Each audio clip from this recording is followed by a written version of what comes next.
right. Thank you all so much for being here. Can everyone hear me okay? Hello. How's everyone's NAMM going? That is great to hear. My name is Fabi Reyna. I'm the founder and editor-in-chief of She Shreds magazine, which is the world's only print publication about women who play guitarists and basses. I have a really amazing panel right now, and I'm really, really excited to present to you each and every single person up here. To my right is Emily Wolfe. Hey. She's based in Austin, Texas, which is where I'm from as well. An amazing guitarist, really merges blues and rock, and you'll hear a lot more about her technicality in a second. To my left, as you all know, is Nancy Wilson.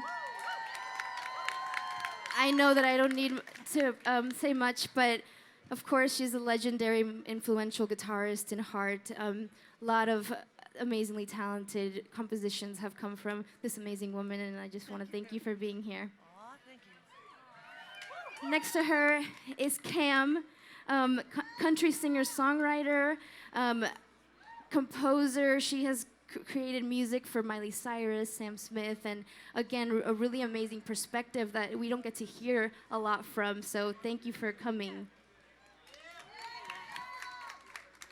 Okay, and I can't see you guys that much anymore. Okay, there we go. Michelle Arseneau is right next to her. You might know her best as Guitar Goddess on YouTube.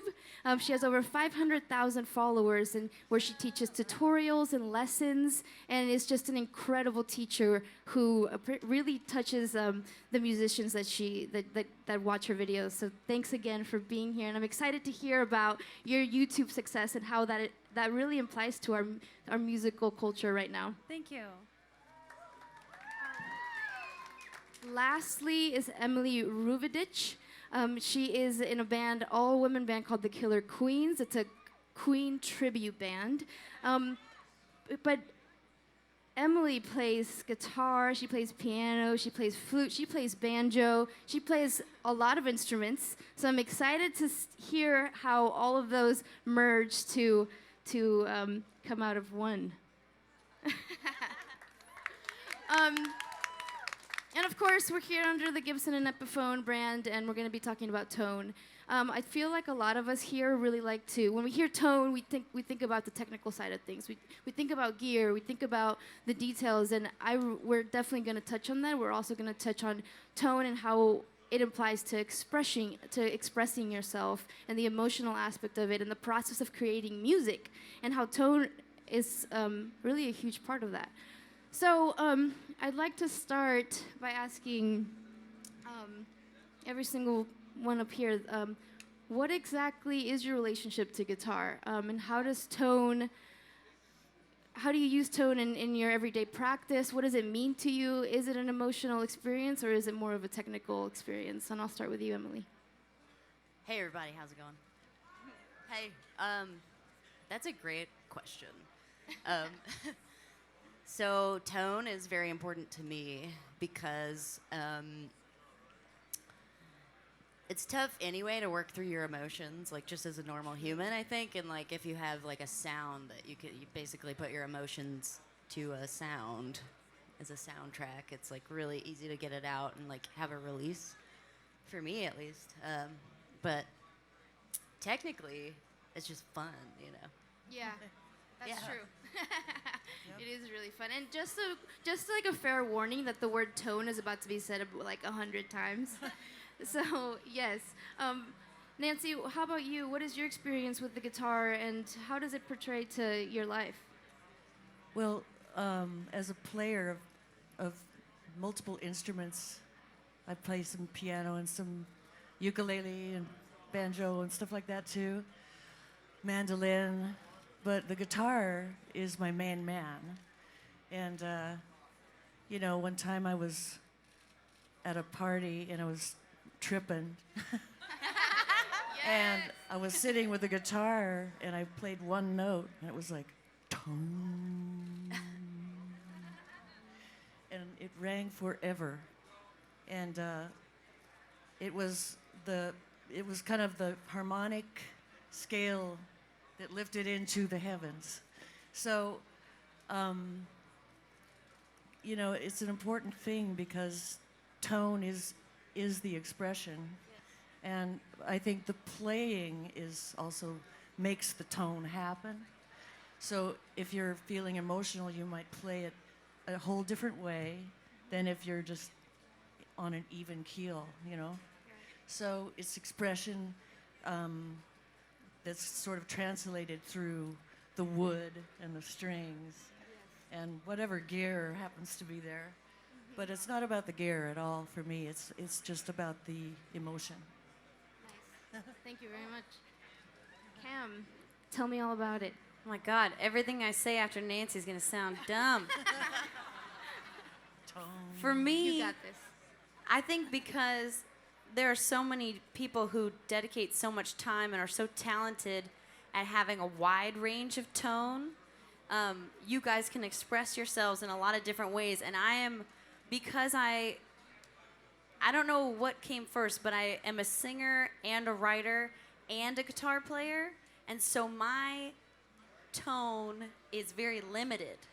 And that is, in a way, a part of how I have to learn how to express myself, is I can only play so many things, or it means I need to dream something up and then explain it to somebody else, which is a whole wild thing to be able to talk about music to somebody else. But it also means that when I write something in those small spaces that I can play, they feel more real to me.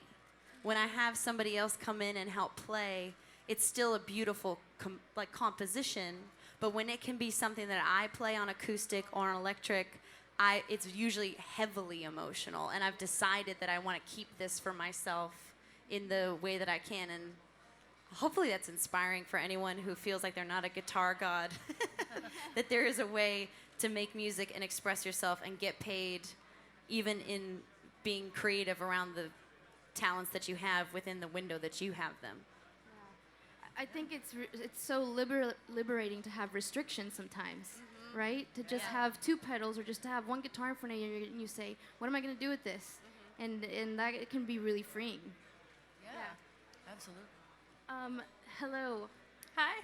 Please tell me about how guitar, comes into your life and what your relationship is with it. So, kind of touching based on tone. So, the background that I come with guitar, I kind of started out as like singer-songwriter kind of type thing. So, really, the guitar backed up my singing. It was just kind of backed up my performance, and so I'm more of a rhythm-based player. But I feel like I have more of a connection with the acoustic. I'm more comfortable with that. That's my comfort zone. But I kind of went public on the internet with this really just raw, vulnerable video. I just whipped out this. It's literally a Dean Playmate. It was my first guitar, electric guitar, and it was shelved for a while in my bedroom. And I'm learning tone on the electric guitar. It's something I honestly don't have a lot of experience with. And I opened up about me learning lead on the electric and just being really vulnerable. And it was this video that I was just so nervous to post. Like, I was sitting there before it published, and I was thinking, oh my gosh, what if my subscribers think I'm just a fraud? Because I teach guitar, but I teach what I know, and I teach what I'm comfortable with, and that's what I built my channel based on. But I wanted to show people that you can be good at one technique's facet on guitar, but still be open to growing and learning more over time. And so I've just been really open and honest with that, and I found that it's actually connected with a lot of people, which has been amazing. And it's great to sit on a panel and just kind of hear how you guys have related and just describing your tone and experiences with guitar. So I appreciate kind of hearing, what you guys have to say. But yeah, that's just kind of my background and where I am now as a guitarist. Nice. Thank you. Emily. Hi. Hi. So guitar for me, it's really like a part of me. Like, I started with classical piano in first grade and then didn't start playing guitar until about 5 or 6 years ago. And when I started playing guitar, it just started opening like a whole new world. And it's really just a part of me. Like, if I'm upset, I go to guitar. If I'm sad, I turn to guitar. It's just a way to express myself. Gotcha. Yeah, and I think this will be a great segue into a question that I have for you, Cam, because I think that right now I have been learning so much about a lot of pop artists or a lot of pop music, and the first step in that song is picking up an acoustic guitar and sitting down and strumming a chord. And I think that gets overlooked so often, right? And I want to just hear your experience with writing music and from seeing it go from this stripped down bedroom guitar and you intimate setting to in front of millions, right? So anything, yeah. It's a wild process, and I think out here in Los Angeles, I spent time working with pop producers like Jeff Basker and Tyler Johnson, and watching things happen sort of in a small room that can happen with guitar, or even just like if you have Pro Tools open and you're doing things in the box. And in Nashville, things start with writers in a room and just a guitar. And if something is strong enough lyrically, melodically, harmonically to live on just a guitar and with those words, I think that's usually a good sign, like, we can do this. This is the best start that you can possibly have. And then as it starts getting produced up, sometimes you're wonderfully surprised and sometimes you are sincerely disappointed. But I think that intimacy is what you look for. And I think that's why songwriting has a really special place in the Nashville community, because it's done first by itself, which feels weird. It's not like you all... I think there were bands that we all look up to that would go in and write together in the studio and make music at the same time, and what an organic process that is. And in Nashville, it's been separated out a bit, where writing happens by itself without the intent of making the music around it. And it's honestly like when you're in a room with someone who's a pop producer, it is a little more likely that what you play in the room can make it on the record. Like when I wrote for Sam Smith on his last record, I don't love playing in front of people because I feel very vulnerable too.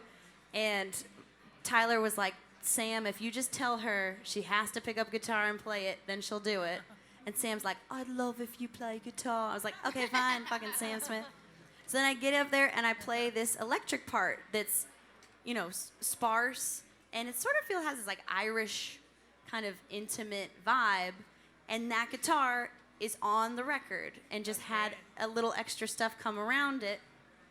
Granted, I think it's cheaper union-wise to have me as a writer play it, but it's a really special thing to watch it grow. But I think piano isn't really used as much, I'd say, in my experience with what I'm doing to write songs. It's guitar that's the base with the vocals. Yeah.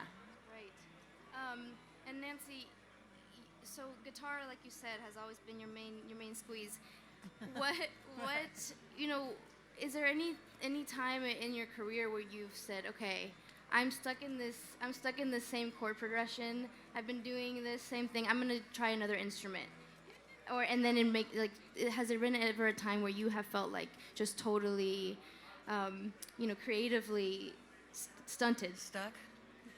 No. Actually, it's. I mean, I've sort of ventured back to the piano here and there just to keep your hand in, because if you don't use the language of any instrument, you'll lose it. But guitar is the voice that I feel belongs to me, and I can speak with. And like as far as writing, I totally agree that if you can write a song that sounds good on one guitar in a small room with, and sing and play it, then that's going to be a pretty good song without all the bells and whistles attached. So I think writing on an acoustic guitar is it's a friendship that you have, and it's a way of like discovering. I mean, sometimes you feel like you're on a plateau as a writer, and okay, there's these same chord progressions. There's only 3, but but there's territory you can sort of try to venture towards, like more dissonance over here, or something that's not just minor chords, or something, a surprising major chord all of a sudden that can be different. and not just your meat and potatoes chord progressions. But guitar can be so versatile that way, you know? It's definitely I think why anyone can relate to it. Yeah, And anyone can really pick it up if, It's a friend. Exactly. Emily, I want to get a little bit more into the technical side of things. The first thing that struck me about you was the tone, and like just like that very like Epiphone and Gibson like depth and dirt while still keeping things real clean. And so I wanted to pick your brain sort of about how does that play into the style of music that you play? And, when did you sort of realize, okay, I love gear and I need to figure out how to like get what I'm listening to in my head into like my body and pedals? I'm glad you asked. I got really into gear as a new form of addiction because I got sober. Nice. I'll be 4 years sober in February. Congratulations. Great. Yeah, thank you. So it was my new addiction.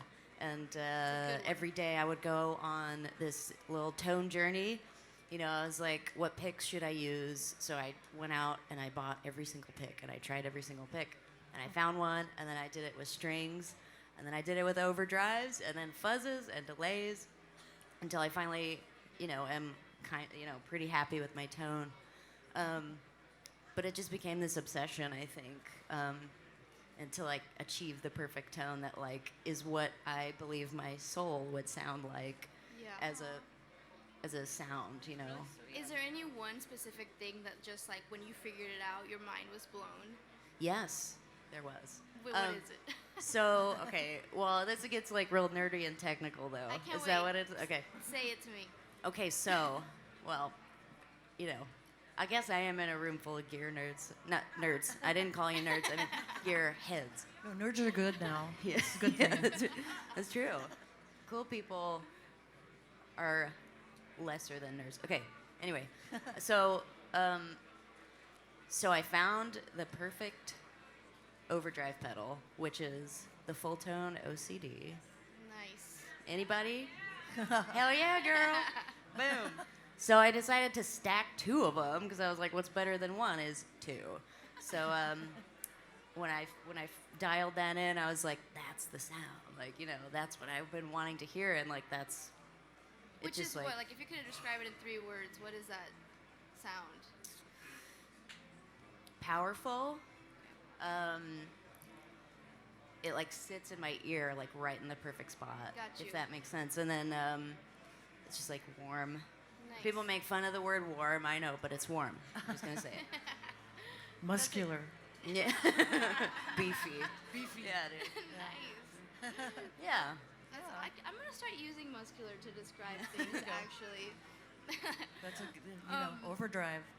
Yeah. Overdrive. I know that one. Okay. Can I also just put it out there, like? Something that I've been hearing a lot here at NAMM is like a lot of like numbers and technical discussions, like the like Orange Amps V12100. And for me, it makes a lot of sense to just narrow it down to like 3 descriptive words, like you just did, and then like kind of what does it mean in the language part of things. So that's for me like what kind of sets me back on learning about some of the gear talk. And so I'm wondering like how were you able to really dissect that? For those that maybe have the same experience with gear.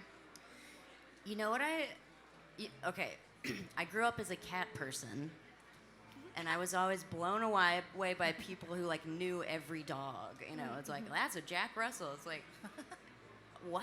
Like, I was like, how do you know this? And then I became a dog person after I got my dog Otis, because he's the best As we all dog do. in the entire world. And then I started to like really get passionate about dogs, and that's when I started to learn every dog type. So like, same thing with pedals, like pedals and gear and everything. Like it just comes from this like deep passion for like achieving what I want to sound like, and it's like, I'm like, how did I know that was the dark glass microtubes pedal? Like I don't know. It's just like it's like something that just gets locked in my brain because I'm just so passionate about it. So I think, it's just like it's like an obsession for me. Right. But in terms of like memorization, you know, like I think that's when it becomes a turn off, because it's like I don't want to sit there and do math homework and memorize shit. You know what I'm saying? So yeah, it's just, I think it just comes from like deep passion. Right. Nice. Thank you. I want to divert the conversation a little bit into the digital world that we are all sort of diving into when it comes to gear and performing and the Instagram videos, you know, and kind of how Instagram has become this resume in a way. And I feel like we have a real pro here when it comes to that. Michelle, I want to ask you just about really, I feel like sometimes there's sort of a glass wall when it comes to videos and putting yourself out there like that. And you do a lot of amazing covers. Thank you. And so I want to know, first of all, what are like the top 5 things that you recommend people have when they want to, you know, get good tone and good audio when they're with their Instagram videos or YouTube videos? So basically what I tell anyone that wants to just get started creating content is work with what you already have. A lot of smartphones today are amazing, have amazing quality camera. Don't use the selfie lens. I recommend using the back lens. You're gonna get the full resolution. Sit in a room that has good light. Sit in front of a window. You don't need soft boxes starting out. I didn't get soft boxes until a couple of years ago, and today is my 10-year YouTube anniversary. I almost forgot that. Thank you. So you just get gear as you go. You work with what you have. If you have a small budget, then that's okay. You know, I think a lot of people are actually really forgiving with video quality as long as your audio sounds decent.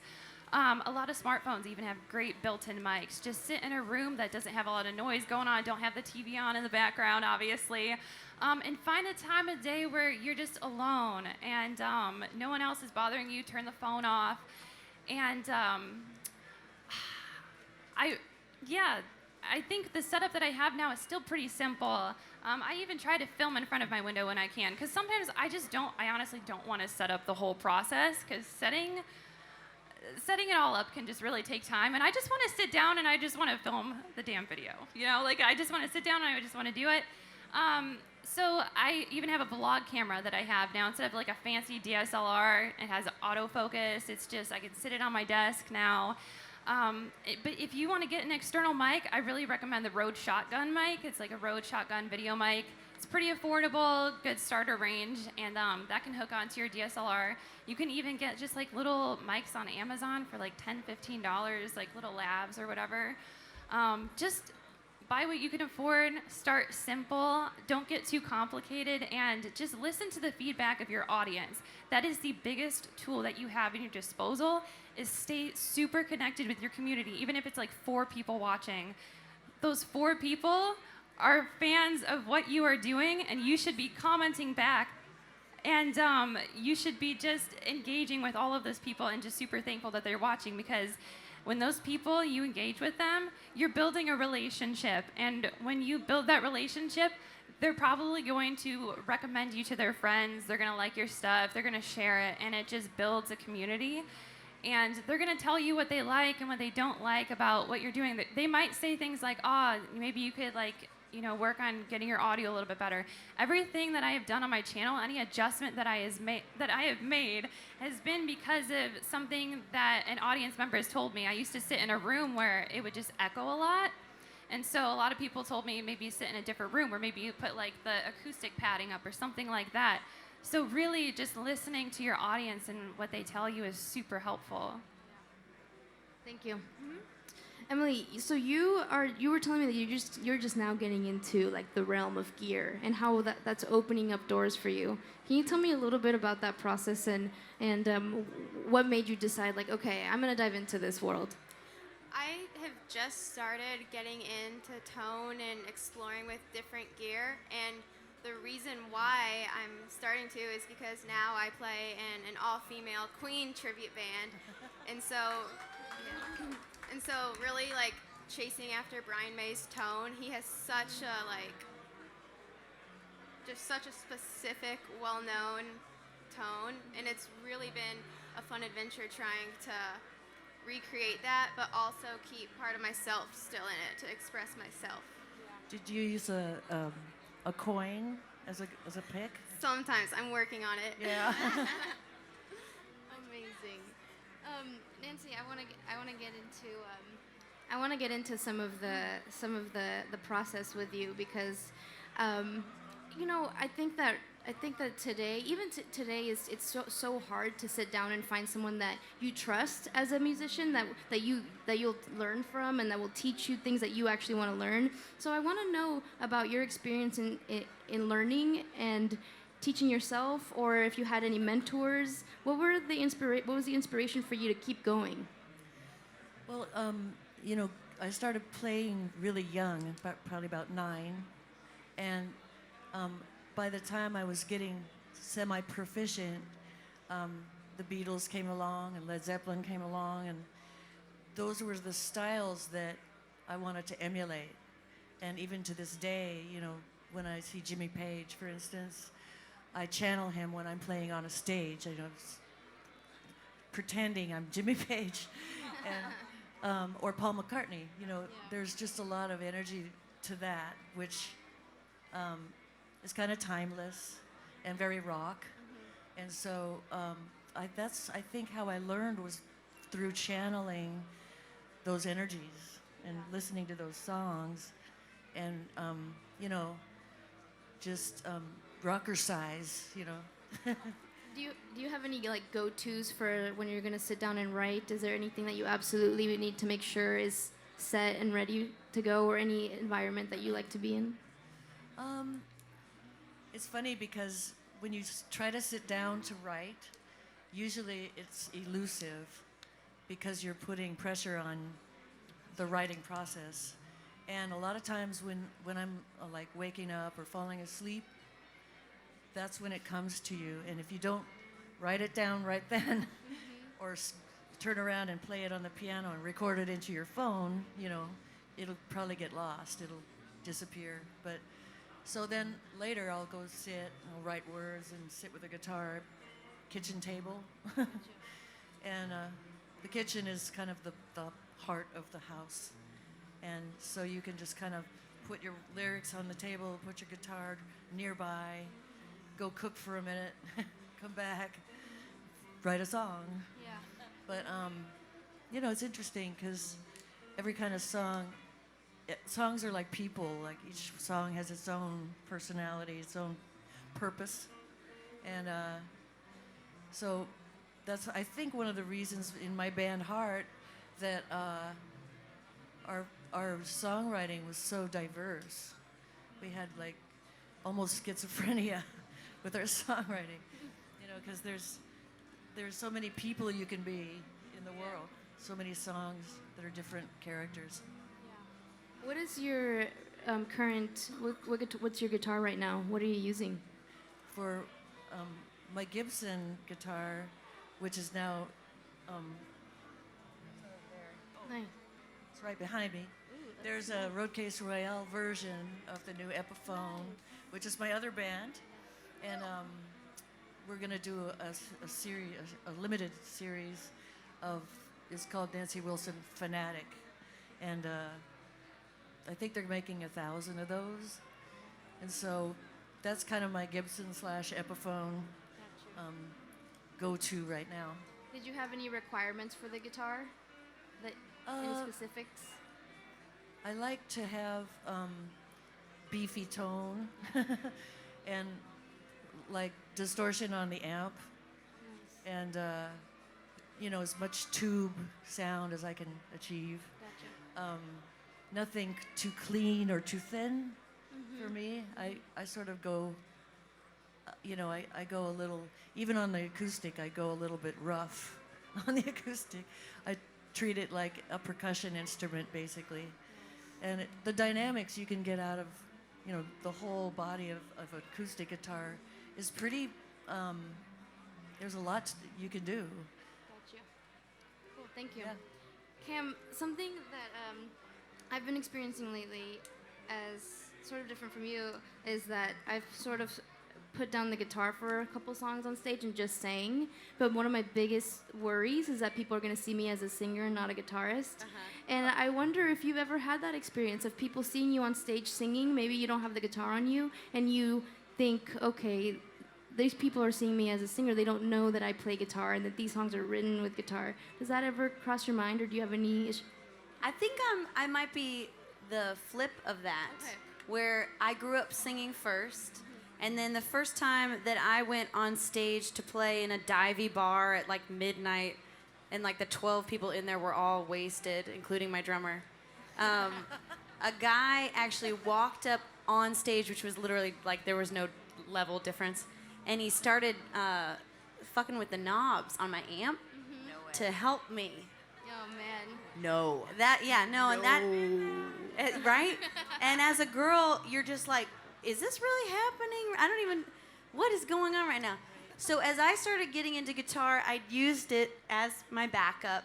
But once I had the money to pay someone else to do it, I had lodged in my psyche that I'm not good enough and that I'm not a good enough guitar player, so I should hand it off. And that prevented me from probably working harder at it, from holding it more from me. So I was like, get it out of here so people don't judge me for how good I am at guitar, because I can pull off singing. And I think a lot of times it's way more acceptable for a woman to be a singer than I'm sure what you guys all face being women guitar players. Like, there's just so much. Like, just the other day, I was playing a song that I wrote that made a bunch of money on a major label release, and one of the guys in the band was talking about how they could shift it wasn't my band, shift the chorus to a different time signature, and they started talking about it, kind of not really looking at me, and then I was like, I feel like it's this, and then instead it was like the talk over moment. Don't worry about all that number stuff. Like, as if I don't understand time signatures of the song that I wrote. I'm trying so hard not to swear a ton in front of you guys. So I had this opposite where it's a safe place for a woman to be a singer. And sometimes I hate that I did that, because I'd be so good if I had just, I started a little bit later, but I'd be a lot better now and I had a wider range, I'm sure, which I can still do, and I can still go that way, but those roles, there's a bunch of gender stuff baked into those. It's real deeply rooted. Yeah. It's very deep. There was a time in the 80s where, MTV and all those videos and everything, and, I was, dancing around with the guitar for the video, and eventually somebody said, well, do you really play that thing? And I was like, what? I've been playing it since I was this. Yeah. But holding a guitar on a rock stage is also protection. It's you're holding a weapon in your hand. And if somebody runs at you with pinwheels for eyes, you're covered. That's real. Right? Yeah. So that's part of the charm of playing a guitar. And it's the power it gives you. Like, at a photo session one time, I was trying to get pictures done of standing around, and I was like, didn't know what to do with my hands. Put a guitar in your hands, and the whole session changed for the better. It was just the power was there. How do you respond? I'm taking your... But how do you respond when you get those kinds of comments that are the subtle sexism just at you about how you couldn't possibly be as talented as you are? How do you respond in that moment? Well, like water off a duck's back, basically, because you can't let that slow you down, or you can't be insulted, really, because that's their misunderstanding, the other person's lack of imagination. Yeah. Or just narrow-mindedness. So, I think the times have changed enough now that it's still there. It'll always still be there. But that kind of narrow-mindedness about gender-specific ways that music can be made is done. Kaput.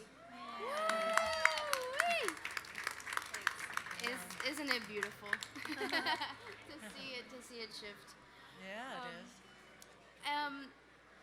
one last thing before we wrap that conversation up, Cam, is there any specific sort of, you were saying that, you know, you wish that maybe you hadn't necessarily gone that route when it came to guitar or to singing. Is there anything that you can sort of say that helped you, sort of made that, be aware of that and made you shift mentally about that relationship? I think it continues the more I run into different people. I think it means a lot to be around. There are men in my band that play guitar really well, and they are always turning around saying compliments to me and just acknowledging where I'm at in real time. And that's nice to get validated from people who they're not blowing smoke up your ass. They're saying, you're this, and I see it, you know, and I think that definitely helps. I think the more, you know, to be honest, as a white woman, you're not running into the same roadblocks all the time. So when you finally do hit them, which in country music, you hit them often just as a woman, I think that starts to open up your empathy to what it's like for other people, and you start educating yourself. Okay, if this is like this for me, what's it like for other people? Yeah. And you start diving in, and then it takes work, unfortunately, to understand your own identity and how it mixes with everybody else's and what you're responsible for and how to react in situations. And I think I'm still definitely learning. But people talking about it out loud means a lot for me, because I get to see on Instagram, and even just you sitting here saying you feel vulnerable at different times, that opens a door for me to say, like, wow, I have that experience too. It just, that makes and panels like this, I appreciate Gibson doing this. When you see women talking about that stuff, it makes it real for you. Yes, agreed. Thank you. Well, I am going to close this beautiful panel down to one last question for everybody. Emily, Wolfe, you were in a building and it caught on fire. Which one piece of gear would you take? Oh my God. Good luck. I hope my gear doesn't hear me. Without a doubt, my guitar. No doubt. That thing's like my third arm. It's like, I mean, my pedals are like, you know, I worked really hard on them, and like the setup and everything, and it's like important. But the guitar, like, there's only one of that thing, you know. Got like you. Yes. Like, this thing has gotten me through the worst times of my life, the best times of my life. There's so many more songs in it, and this is without a doubt what I would save. Nice. Nancy, my question to you is, if you have any one piece of gear that's like your safe zone, that's like your teddy bear, that makes you just feel so comfortable and safe, and do you have a relationship like that with any one piece of gear? There's an old Takamine guitar that's just laying around all the time, and it's basically, I wore a hole in it, you know. It's all beat up. It's the old beater guitar, and you could take it to the beach and you're not going to worry about it. If you ding it up, it just makes more character, you know. So I guess I would, say that's kind of my old dear friend. I'm not afraid to, you know, bang the old Takamine around. I got you. Cam, my question to you is, if there's any one song that when you play it, you just feel it all over your body, you just go back to the time that you wrote it, and if so, what is that song? It's a song called Burning House for me, and it was a really emotional, I was like embarrassed to play it in the beginning because I felt, it's very poetic, but I feel like everybody could see that I was an asshole at one point in the song. So that one, every time I play it, it still means the exact same. Your body gets hot, you do all the same physical reactions in the emotion, and it happens every time. Nice. Michelle, my question to you is, which song, whether it's a cover or tutorial, are you the proudest of on your YouTube channel? Oh my goodness, you're asking me to go through my catalog here. You know what? This one, okay, so I did this song. It was kind of a hit. I think it was maybe like last summer or so. It's a song called Esposito, and it's not a song that I was like a super fan of. I like it, I enjoy it, but my audience wanted me to teach it. And it was a song that honestly was a challenge for me. There is like this just riff at the beginning, and it was a style that I was just not familiar with at all. So I took the time and I just learned it, and I'm so glad I pushed myself to do it because I taught myself something new. I mean, I taught like the rhythm part, that's something I was very comfortable with, but I did like the lead part at the beginning. And I was very honest in the video, and I said, obviously I don't play this like up to speed, but I said I'm still working at it. And I was really proud of how that video turned out, and also just quality-wise, because I did a few different things with that video, and it just took off, and it did really well. And I didn't expect it to like be, you know, that crazy. But I have to say, because I pushed myself out of my comfort zone, I'm really proud of that video, and I encouraged others to do the same, because a lot of people were really afraid to do that part at the beginning. So I told people, just take it really slow, step by step. Don't be intimidated by it. Like, that's the thing. We get so intimidated by trying to, you know, step out of our comfort zones, and you have to do it. Because if you don't, you know, you're never gonna reach those goals that you have. You just have to put yourself out of your comfort zone and constantly do that. Constantly challenge yourself, try new things, and yeah. Cool. Thank you. Emily, last question to you is, you know, you've been diving into gear and all that. What is like something that you are well, just what's your next goal? What are you like? What's your next pinpoint of gear life? My next goal, I really want to start doing my own original stuff, and then really developing like my tone, like find out like what is me.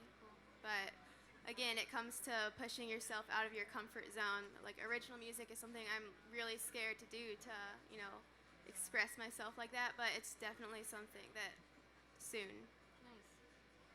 Well, again, thank you all so much for being a part of this panel. Thank you, Gibson, for inviting all of us up here. Yeah, y'all were amazing to talk to. Thank you very much.